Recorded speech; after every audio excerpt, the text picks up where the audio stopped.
Glórias ao Espírito Santo de Deus. Olá, meus amados irmãos. Glórias a Deus. Glorifico a Deus pela vida de vocês, né? Glórias a Deus. Vamos ler aqui, irmãos. Vamos ver o que Cristo quer falar conosco aqui. Amém? Mateus 4:13. Vamos aprender um pouco sobre o reino.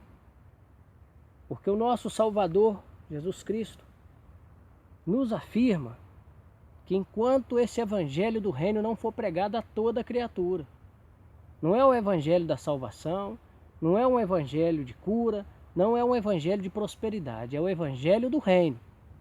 O que é o reino para você? Independente se você confessa algum credo religioso, o que é o reino? Né? O que é esse reino que Jesus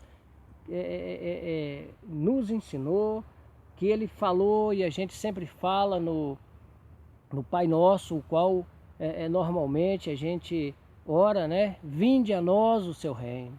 O que é esse reino, né? Que Cristo tem falado e está mostrando para nós. Olha para vocês verem. Vamos ler aqui Mateus 5:13. Vocês são o sal da terra, mas se o sal perder o sabor, como restaurá-lo? Não servirá para nada, exceto para ser jogado fora e pisado pelos homens. Irmãos, depois a gente prossegue aqui, vamos ruminar, né, essa palavra. Aqueles que aceitaram a ser verdadeiro, porque no mundo existe duas qualidades só de pessoa, independente do lugar, do globo terrestre onde ela estiver. Existe o verdadeiro e o mentiroso. O verdadeiro é aquele que confessa a Cristo, por mais que ele não saiba, por mais que ele é verdadeiro e talvez ele nem gosta, vamos dizer, sobre religião, mas Cristo, Deus, a fonte da vida é com ele.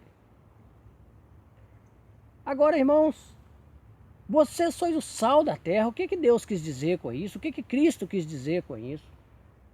Ele quis dizer que nós, os verdadeiros, nós somos o sal da terra. Onde existe dois tipos só, né? O mentiroso e o verdadeiro. O verdadeiro, ele é a diferença. O verdadeiro, ele é o sal da terra.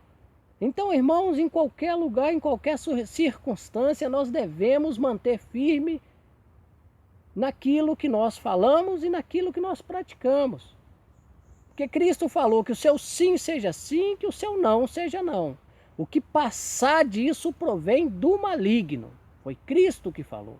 Então, irmãos, Cristo nos afirma aqui que nós somos o sal da terra. Irmãos, nós devemos fazer a diferença. Por quê? Porque se o sal perder, né,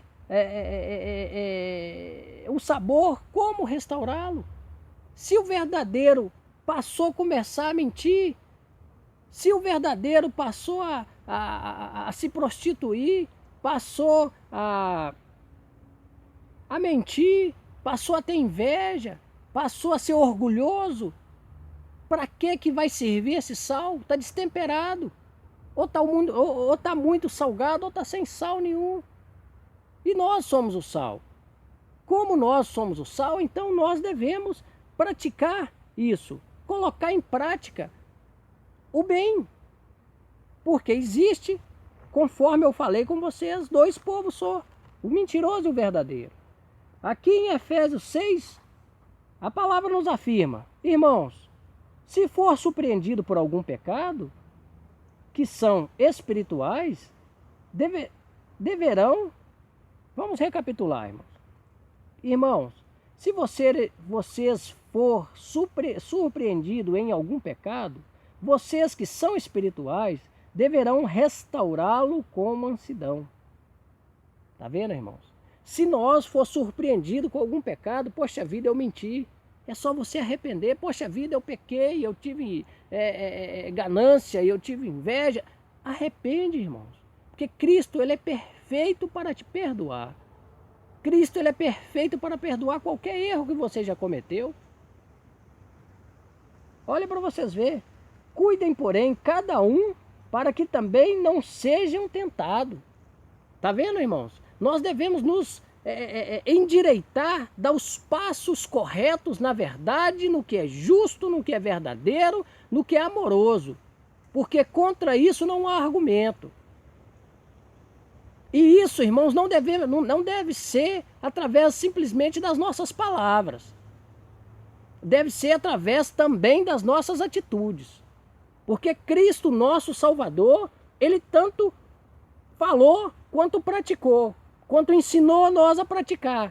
Ele falou assim: se vocês permanecerem em mim e as minhas palavras permanecerem em você, pede o que quiserem, que vos será feito. Vocês têm pedido e tem acontecido? Se não, isso significa que as palavras de Cristo não têm permanecido em vocês, que as suas atitudes não têm sido as atitudes de Cristo. Olha para vocês verem. Levem os fardos pesados uns dos outros e assim cumpram a lei de Cristo. Tá vendo? Nós devemos ajudar aquele irmão que pecou. Nós devemos ajudar aquele irmão que está triste. Porque se veio a tristeza, porque algo aconteceu para que o mundo espiritual tornasse essa pessoa triste. Então nós devemos ajudar ela, nós devemos perguntar o que está acontecendo, ajuda. Vamos supor, se a pessoa não quer, aquela pessoa tímida, calada, que não quer falar, chama ela para orar, chama ela para meditar, chama ela para falar com Deus, fala: Deus, tem misericórdia do nosso coração, retira o orgulho, retira a soberba, retira o pecado, retira o ódio. Porque o nosso coração pertence ao amor. O nosso coração deve ser cheio do amor. Porque do amor provém a verdade, provém o que é justo. Amém? Olha para vocês verem. Se alguém se considera alguma coisa, não sendo nada, engana a si mesmo. Quando você se enche de orgulho próprio, fala: não, eu sou o pastor, ou então eu sou membro da igreja que tem mais membros, ou então eu sou formado em teologia, ou então eu sou doutor, ou então eu sou advogado, ou então eu me consegui subir de cargo na minha empresa. Irmãos, para que aproveito isso tem? Isso daqui a pouco vai ficar aqui. Isso daqui a 30, 40, 50 anos, esses diplomas, esses orgulho todo que as pessoas tentam transparecer para os outros, para que isso serve? Isso serve para um emprego melhor, durante uns 40 anos, talvez, uns 30. Aí você ficou perdido aqui nesse mundo, não praticou as boas práticas, não plantou a plantação que é espiritual, que é a fazer o bem, a fazer o amor, a ser justo, ser verdadeiro, ser amoroso com o seu próximo. Não é com aquele que está lá longe, não é com aquele que gosta de você, porque Jesus falou que se você fazer o bem somente para aquele que gosta de você, você não está fazendo nada mais que os fariseus, nada mais que os religiosos, que os hipócritas. Eles fazem isso também. Agradou eles, eles agradam. Olha para vocês verem. Cada um examine os próprios atos e então poderá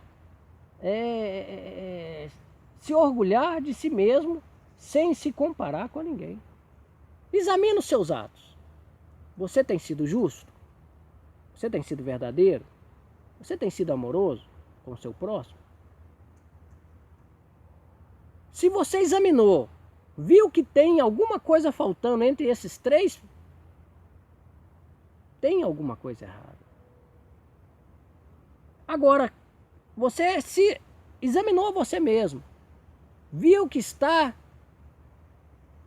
correto dessa forma, na verdade, no que é justo e no que é amoroso. Você está dando o passo certo. Mas não deixa isso servir para você falar com o outro que você está fazendo. Não, porque senão você vai perder a essência. Porque Cristo falou que as suas esmolas, elas não devem, o que a mão direita faz, a esquerda não precisa de saber. Deus, como Ele é perfeito e santo, Ele quis dizer o seguinte: olha, o que você faz para o seu próximo, não sai tocando trombetas por aí não, não sai falando que você fez não, porque senão você vai perder, porque o próprio povo vai te vangloriar. Agora, quando você fica calado e deixa só você e o Eterno e o Criador, Ele vai te honrar, porque você fez uma atitude de coração e não querendo parecer para os demais que você fez. Olha para vocês verem. O que está sendo instruído na palavra, partilhe todas as coisas boas com aquele que o instrui. Ensina as pessoas ao seu redor, o seu chefe, ensina seu amigo de trabalho, ensina a pessoa que você tem o prazer de conversar com ela, ou que ela tem o prazer de conversar com você. Ensina elas também a praticar as boas obras. Passa isso para frente, porque quando você planta, olha para vocês verem aqui, ó. Não se deixe enganar, de Deus não se zomba. Então não adianta você querer falar que fez, que apareceu, que... não vai servir para nada. Olha para vocês verem. Pois o que o homem semear, isso também colherá. Está vendo? Nós devemos semear o que é justo, o que é verdadeiro, o que é amoroso. Nós devemos, lá em Gálatas 5, vocês conferem lá depois, conferir os frutos do Espírito e ver se esses frutos estão fluindo de nós. Porque se tiver, você está dando o passo certo. Você está indo no caminho correto. Mas se você estiver simplesmente indo na igreja, se você estiver simplesmente enchendo o coração de orgulho, que eu paguei o preço, eu fiz, aconteceu, irmãos, vocês estão perdendo seus tempos. Porque o sacrifício Cristo já fez por nós. Agora nós devemos plantar o bem. Plantar o que é justo, o que é verdadeiro, o que é amoroso. Olha, quem semeia para a carne, da carne colherá destruição. O que é semear para a carne? Semear para a carne, irmãos, é você deixar o orgulho transparecer, sair. É você deixar a inveja entrar no seu coração, a cobiça. É você deixar o orgulho, né, irmãos? Vocês deixar as coisas da carne que está lá em Gálatas 5:19, vocês deixar elas transparecer e praticar. Porque quando você faz isso, você planta na carne, mas o que planta na carne colherá destruição. Mas quem semeia o Espírito, do Espírito colherá a vida eterna. Eu tenho certeza que todo ser humano tem o medo da morte. Ah, o outro pode bater no peito aí do outro lado e falar, eu não tenho não, você é um covarde. Quando você fala assim, você está sendo um covarde. O que eu quero ver é quando der uma dor a qual você não consegue suportar, qual médico nenhum consegue te dar um remédio e tirar. Eu quero ver o que você vai, se você vai bater no peito de novo e vai falar que você não tem medo. Mas quando você planta os frutos do Espírito, que está em Gálatas 5, você vai colher vida eterna. Você não vai ter medo da morte.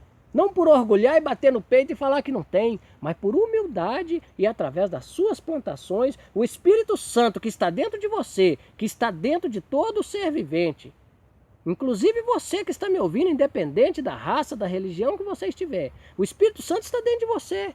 Agora basta você querer mais sobre ele, basta você querer procurar ele, basta querer você querer ter uma amizade com ele, porque dessa forma você vai conhecê-lo. Ele vai deixar você ser conhecido por você, né? Ele vai deixar ser conhecido por você, porque ele está aí dentro. Olha para vocês verem aqui, ó. E não nos cansemos de fazer o bem, tá vendo? Tudo que é bom, é viável nós praticarmos. Pois no tempo próprio colheremos, se não desanimarmos. Ah, Daniel, eu comecei a fazer o bem aqui, mas o vizinho começou a abusar de mim, ou a pessoa começou a aproveitar da situação. Irmãos, invoca mais o Espírito Santo que está dentro de você. Pede ele para ensinar mais você. Porque aí você vai fazer o bem na hora correta, no momento certo, o qual o próprio Espírito Santo de Deus vai te ensinar. Olha para vocês verem. Portanto, enquanto temos oportunidade, façamos o bem a todos, especialmente aos da família da fé. Quem é os da família da fé? Jesus Cristo, em um certo local, como Deus é perfeito. Olha para vocês verem. Abri aqui em cima. Jesus Cristo, ele falou, aqui fala assim, ó, especialmente ao fazer o bem, especialmente aos da família da fé. Aí Jesus vem e fala assim, ó, Mateus 12, 48. Quem é minha mãe? Quem são meus irmãos? Perguntou ele. E estendendo as mãos para os seus discípulos, disse, aqui estão minha mãe e meus irmãos. Pois quem faz a vontade do meu Pai que estás no céu, este é meu irmão, minha irmã e minha mãe. Este é meu irmão, minha irmã e minha mãe. Cristo quis dizer, os da família da fé são aqueles que têm esforçado para ser justo, para ser verdadeiro e para ser amoroso. Esse que tem aberto o coração para o amor, para o que é justo, para o que é verdadeiro, esse sim faz parte da família da fé. Esse sim, ele pratica o que é justo, o que é verdadeiro e o que é amoroso. Amém? Irmãos, Deus abençoa ricamente a vida de vocês e já estão abençoados pelo poder do Espírito Santo que há dentro de você. Amém? Já estão abençoados em nome de Jesus.